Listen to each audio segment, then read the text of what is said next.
Have you ever found something unexpected that ended up becoming really special and a really special part of your life? Well, for me, that happened with pine needle baskets. When I first moved to North Carolina, I was going through a big season of change. I was missing my mom, my best friends, and my church family back home. And on top of that, my husband had taken a job that kept him away from home pretty often. I needed something to keep my mind busy. I needed an outlet of some sort.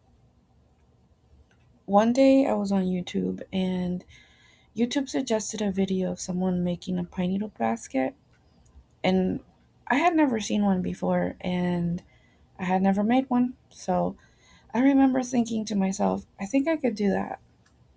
So I did. My first basket was definitely not as nice as the ones that I make today, but I was really excited that I had actually made it, and it was really satisfying. And that first basket turned into another one, and then another, and I even sent some home to California to my friends and in hopes that they liked it, and I think they did. And I haven't stopped since then. I haven't stopped making these baskets. I have made them for gifts, and I even made it for an art display at our church one time, and the person that won it was super excited about it. There is something really special about taking something as simple as pine needles and turning them into something useful and beautiful. And today I am going to show you how I prepare the pine needles before I start making the basket. I got these pine needles from a tree outside my local grocery store. I was always looking for pine needles that were very long, and I it was an unexpected surprise to find them there. Anyway, I gathered what I needed and I brought them home so I could begin prepping them. The first thing I do is wash the needles with hot water and dish soap. I let them soak and wash them for a few minutes, making sure to remove as much dirt, debris, and little bugs as I can. After they are washed, I add boiling water. I let the needles sit in the hot water for about 2 hours. And I have to tell you, this is probably one of my favorite parts because I really love the smell of pine. It makes the whole kitchen smell like a forest. After a couple of hours, I dumped out the water, and you'll notice that it can get pretty dirty.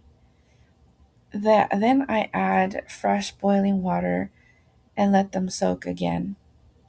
I repeat this process about 3 times. The hot water helps loosen everything that may still be stuck to the needles, but it also does something really important for the basket making process. It makes the pine needles softer and more flexible. And when you're working with them to make the basket or to make a basket, you definitely want them to bend rather than break.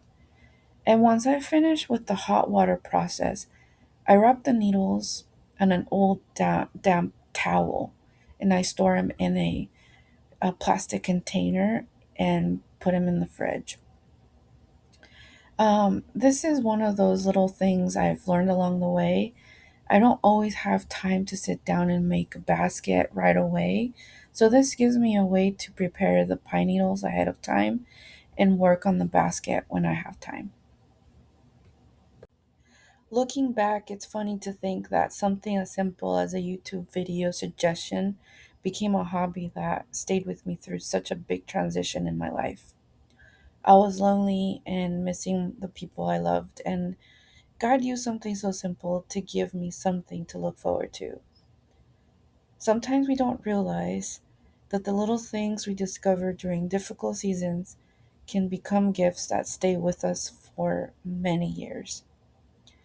And maybe that's one of the most beautiful things about creating with your hands is that we slow down, we pay attention, and we learn. And sometimes, without even realizing it, we begin to heal along the way. These pine needles are ready now, and in the next video, I'll finally start turning them into a basket. If you enjoy simple living, learning new things, and creating with what God has given us, I'd love for you to subscribe to my channel. There are a lot more projects: gardening, homemaking, homeschooling, and little adventures coming, and I'd love to have you here for them. So don't forget to come back for part 2 when I'll finally start turning these pine needles into a basket. Okay? So I'll see you there. Thanks for watching.